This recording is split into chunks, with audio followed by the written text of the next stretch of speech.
सुधांशु त्रिवेदी जी, पहला सवाल आपसे ही, सपनों की सौदागरी आपने शुरू कर दी है। वो इसलिए कह रही हूं क्योंकि अखंड भारत आप क्या कह रहे हैं, पाकिस्तान, बांग्लादेश, इन तमाम मुल्कों को आप वापस जोड़ लेंगे, ये क्या अखंड भारत की परिकल्पना क्या है?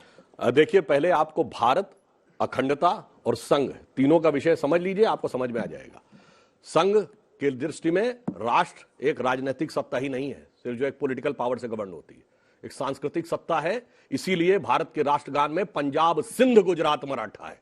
सिंध हमारा राजनीतिक सत्ता का अंग नहीं, फिर भी भारत का हिस्सा है। इंडस वैली सिविलाइजेशन का मेजॉरिटी एरिया पाकिस्तान में है, पर पूछिए पाकिस्तान की हिस्ट्री में पढ़ाया जाता है भारत में। ननकाना साहब और करतारपुर साहब दोनों पाकिस्तान में है, भारत की हिस्ट्री में पढ़ाया जाता है। गंधार अफगानिस्तान में है, भारत की हिस्ट्री में पढ़ाया जाता है। इतना ही नहीं, भारत की अखंडता का विस्तार जानते हैं कहां तक था? ये वेस्ट इंडीज कहां है? अमेरिका के पास। वहां के मूल निवासियों कहा जाता है इंडियन, रेड इंडियन। इंडिया वहां तक था। और इंडोनेशिया का अर्थ जानते क्या है? ग्रीक में नीजिया का अर्थ होता है द्वीप। इंडोनेशिया मतलब भारतीय द्वीप। ये तो था हमारा ज्योग्राफी में विस्तार। और टाइम में क्या था? अभी हमने हिंदू नववर्ष मनाया था ना, तो किसी का तो 2100 कुछ पूरा हुआ 2022। हमारा ब्रह्म संवत 1,97,40,29,124 1.97 बिलियन ईयर्स का स्पेस में अखंडता है। तो टाइम और स्पेस में जो विराटता है, इसे समझिए। अब ये चेतना जग रही है तो हमें बहुत कुछ लड़ने की जरूरत उतनी नहीं पड़ेगी जितनी चेतना स्वतः साकार होते हुए आ जाएगी। और ये मैं एग्जांपल देता हूं, मैं एग्जांपल दे रहा हूं। जिस दिन बलूचिस्तान की बात 15 अगस्त 2016 को प्रधानमंत्री जी ने की, मैं अंग्रेजी चैनल पे था, तो एक बलूच नेता, अहमद मुफ्ती खान नाम था, वो वॉशिंगटन डीसी से जुड़े थे। तो उन्होंने क्या बोला? हम बलूच हैं, हम पाकिस्तानी नहीं हैं। तो पाकिस्तान वाले ने कहा कि पाकिस्तानी नहीं है तो क्या तू हिंदुस्तानी है? इंग्लिश चैनल में हिंदी में बोला। तो जानते हो क्या बोले? हां, हम हिंदुस्तानी, हम पाकिस्तानी नहीं हैं, हम बलूच हैं और हम हिंगलाज माता की संतान हैं। अब इसके बाद उसने जानते क्या बोला? पाकिस्तान वाले ने, जनरल शफकत सईद थे पाकिस्तान वाले तरफ से, चेक कर लीजिएगा जाके यूट्यूब पे, क्या कहता है? अब अबे तबे पे आ गया। कहता अबे हिंगलाज माता क्यों कह रहा, भारत माता क्यों नहीं कह देता? और समझियो बलूच नेता कहता हां हम कहते हैं, हम बलूच हैं, हम पाकिस्तानी नहीं हैं, हम हिंगलाज माता की संतान हैं और भारत माता की जय। अब बताइए देश कैसे कनेक्ट होता है? तो जब सब कुछ हो ही गया है तो 10 साल किस चीज का इंतजार करना है? जो एक्सेलरेटर दबा दिया है आप लोगों ने, फिर इंतजार क्या करना है? जब सब कुछ है ही तो फिर अखंड है। देखिए, सब परिकल्पना हमें दिमाग में रखिए। धीरे धीरे रे मना, धीरे सब कुछ होए, माली सींचे 100 घड़ा, ऋतु आए फल होए। और ऋतु आ गई है, चिंता मत करिए, शीघ्र ही फल भी दिखेगा। क्या ऋतु है ये? परिवर्तन। अच्छा, बहुत अच्छी आपने बात कही, हिंदू मुस्लिम ऋतु। नहीं, हिंदू मुस्लिम का इससे क्या मतलब है? जिस मैंने अखंडता की बात कही, उस अखंडता में हिंदू मुस्लिम कहां आते हैं? मुस्लिम का तो एंगल ही नहीं आता। फिर मैं एक और बात कहता हूं, पीओके लाइए ना, फिर पाकिस्तान को जोड़िएगा। अच्छा, जो आपने पीओके की बात कही है, हाँ। तो पहली बार ऐसा हुआ है कि पिछले 70 साल में जो हमारा टसल चलता था पाकिस्तान से, मैं चैलेंज करके कहता हूं, दुनिया में जहां कहीं भी लड़ाई होती थी, हमेशा कमजोर और छोटा कहता था ये बड़ा और ताकतवर हमें सता रहा है, पर हम इकलौते थे जो हम बड़े और ताकतवर होकर कहते थे कमजोर और छोटा हमें सता रहा है। पर पहली बार पाकिस्तान के नेशनल असेंबली में इमरान खान ने क्या बोला था? ये कुछ उससे ज्यादा खौफनाक करने वाले हैं जो बालाकोट में किया था। पहली बार उनके फॉरेन मिनिस्टर ने क्या बोला था, शाह महमूद कुरैशी ने, कि साहब वो आर्मी चीफ आए, उनके पैर कांप रहे थे, उन्होंने कहा खुदा का वास्ता अभिनंदन को वापस कर दीजिए वरना शाम तक इंडिया अटैक कर देगा। ये बताइए, मैं नहीं बोल रहा हूं, ये तो वहां वाले बोल रहे हैं। तो आप समझ लीजिए, वक्त में बदले बदले मेरे सरकार नजर तो आ रहे हैं। नवल किशोर जी, अखंड भारत 10 साल 15 साल में बनेगा, धीरे धीरे रेवना कह रहे हैं। देखिए, अखंड भारत की बात कहने वाले की राजनीति को अगर समझिएगा तो पता चलेगा कि वो कितना खंडित करने वाले बात करते हैं। जिन्होंने यह बात कही कि इस गति से चलेंगे, एक ऐसी गाड़ी है जिसमें ब्रेक नहीं है, केवल एक्सीलेटर है, तो आप समझ सकते हैं कितना विध्वंसक सोच है। जिस गाड़ी में ब्रेक नहीं हो वो तो एक्सीडेंट ही करेगा, वो तो कोई ऐसा काम नहीं कर सकता है कि किसी मंजिल को प्राप्त कर सकता है। जब उसमें ब्रेक ही नहीं है तो उसी मंजिल का यह तय नहीं है, पहली बात। दूसरी बात यह है कि उनके पूरे राजनीति को देखिए, उनके बात को देखिए। जब भी वो बात करते हैं, या पूरा संघ के चरित्र को देख लीजिए, जो सत्ता में चुनाव के माध्यम से नहीं, किसी पार्टी के पीछे रह के पूरा सत्ता का लाभ लेता है, वो कहता क्या है और उसका मतलब क्या है, उसको बांटना होता है। पूरे भारत के राजनीति में अगर देखिएगा तो खंडित करने के कई सारे आयाम उन्होंने ढूंढ रखा है।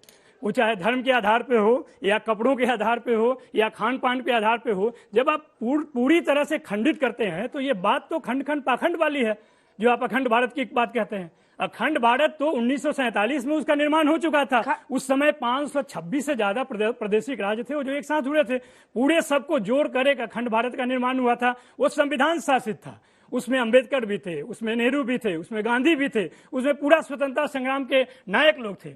उनके खिलाफ में अगर आप ये बात कहते हैं तो उनके खिलाफ में है। आपका ये कौन सा सपना है? ये कौन सा सपना है जो कि जो देश एक संविधान के रास्ते पे चल रहा है, एक गति पे चल रहा है, उसको आप कहते हैं कि इस गति से चलेगा कि जो सामने आएगा वो या तो हटे नहीं तो मर जाएगा। खंड खंड पाखंड आप इंडिया को कर रहे हैं, तो फिर बाहर क्या जोड़ेंगे देशों को? रोज जितने भी वैचारिक विमर्श होते हैं, रोज गांधी की बात लोग लाते हैं। अब मैं वहीं से शुरुआत करना चाहता हूं। क्या गांधी भारत का विभाजन चाहते थे? महर्षि अरविंद ने क्या कहा था? महर्षि अरविंद ने कहा था कि भारत का विभाजन कृत्रिम है और एक दिन आएगा जब भारत के जो टुकड़े विभाजित हो गए हैं, भारतवर्ष का पुनः हिस्सा बनेंगे। तो ये महर्षि अरविंद का उद्घोष था, एक योगी का उद्घोष था। और संघ भी ऐसा मानता है। आप यदि संघ का यदि आप मानचित्र देखेंगे तो हम ये मान करके चलते हैं कि ये भगवती स्वरूपा है। हमारे लिए कोई एक कोई राजनीतिक इकाई नहीं है भारत माता। आपके लिए या किसी अन्य के लिए हो सकता है कि ये जमीन का टुकड़ा होगा, ये जो हमारे लिए जमीन का टुकड़ा नहीं है, ये भगवती स्वरूप है। इसीलिए हम उसके लिए इतने पैशनेट होते हैं। यह इसको इसीलिए कहा जाता है ये देवताओं के द्वारा निर्मित प्रदेश है। ये हम नहीं कहते हैं, ये पुराणों में इसका जिक्र है। जब संघ कहता है कि ये अखंड होगा, जब उसका वो जिक्र कर रहे थे कि ये ऐसी गाड़ी है, उन्होंने कहा गाड़ी नहीं, ये रफ्तार, एक ऐसी पटरी पर चल पड़ा है जिसे अब कोई रोक नहीं सकता है। लेकिन साथ में बिना ब्रेक वाली गाड़ी टकरा जाती है। 10 सेकंड मेरी बात तो कह लेने दीजिए अपनी बात। उन्होंने क्या कहा? उन्होंने फिर वेदों की एक उक्ति बोली, कहा हम ऐसा मन क्रिएट करेंगे, साथ हम चलें, संगचत्वम संवदत्वम, हम सारा वोट बीजेपी को पड़ जाए। नहीं नहीं नहीं नहीं नहीं, सारा वोट उधर चल जाए। इसका आप चूंकि आप राजनीति खाते हैं, राजनीति पीते हैं, इसलिए आप राजनीति उगलते हैं। संघ राजनीति नहीं खाता, संघ राजनीति नहीं उगलता, इसलिए आपको उसके स्तर पर आकर के सोचना पड़ेगा। तो इसका मतलब ये है कि हम एक ऐसा हम जब कहते हैं कि हम विश्व गुरु बनने की कल्पना करते हैं, तो हम ताकत के आधार पर नहीं, हम पूरे भविष्य का, पूरे विश्व का हम चिंतन की धारा बदल देंगे और पाकिस्तान हमारा तब हिस्सा होगा। आप कभी सोच सकते हैं? अभी पाकिस्तान, मैं पाक ऑक्युपाइड कश्मीर के एक बहुत बड़े लेखक का कल लंदन टाइम्स में एक लंदन के एक अखबार में उनका इंटरव्यू पढ़ रहा था। उन्होंने कहा कि पाक ऑक्युपाइड कश्मीर के जब सड़कों को और यहाँ को देखते हैं तो हमें जम्मू एंड कश्मीर से ईर्ष्या होती है। हम चाहते हैं कि हमारा ये हिस्सा जो है वो भारत का हिस्सा बने। कभी आपने सोचा था? लेकिन बलूच और सिंध, तो मोदी जी लाएंगे, वहां सुन लीजिए, पड़ेगी। बलूच और सिंध में वहां सोचने से नहीं जुड़ जाएगा। बलूचिस्तान, देखिए, किसी ने सोचा था 370 खत्म हो जाएगा? किसी ने नहीं सोचा था। किसी ने सोचा था राम मंदिर बन जाएगा? किसी ने नहीं सोचा था। अरे आप लोग मैनिफेस्टो में हमें हर बार लिखते थे, क्या लिखते थे? नहीं, हम आपके लिए कह रहे हैं। कल्पना की एक ऐसी दुनिया बना दीजिए। नहीं, हम तो सोचते थे। कहाँ जी रहे हैं आप? हम तो सोचा था। अरे उन्होंने सोचा था। नहीं, हम तो सोचते थे। आपने नहीं सोचा था। संघ ने नहीं सोचा। आप रोज कहते थे, आप इन लोगों के साथ मिलकर के कहते थे। अच्छा, तारीख बता दीजिए सुधांशु जी, और सुधांशु जी को रोज पिन करते थे आप। जरा तारीख बता दीजिए। आप रोज मैनिफेस्टो में लिख रहे हैं 1971 के पश्चात। मैं तो कहता हूं भारत विभाजन के पश्चात 370 का खत्म करना एक बहुत बड़ा निर्णय है। ऐसा निर्णय इस देश में किसी ने सोचा नहीं था ऐसा संभव हो पाएगा। तो वो दिन भी आएगा जब भारत अखंड भी होगा, और तब हम और आप जो है यहीं बैठ करके डिस्कस वीजा के जाएंगे। अरे बिना वीजा की जरूरत नहीं पड़ेगी। वीजा की जरूरत नहीं पड़ेगी। वीजा की जरूरत नहीं पड़ेगी। बहुत ये निर्णय या बस साथ ऐसे चले कई चीजों का निर्णय समय करता है। ठीक है प्रभु।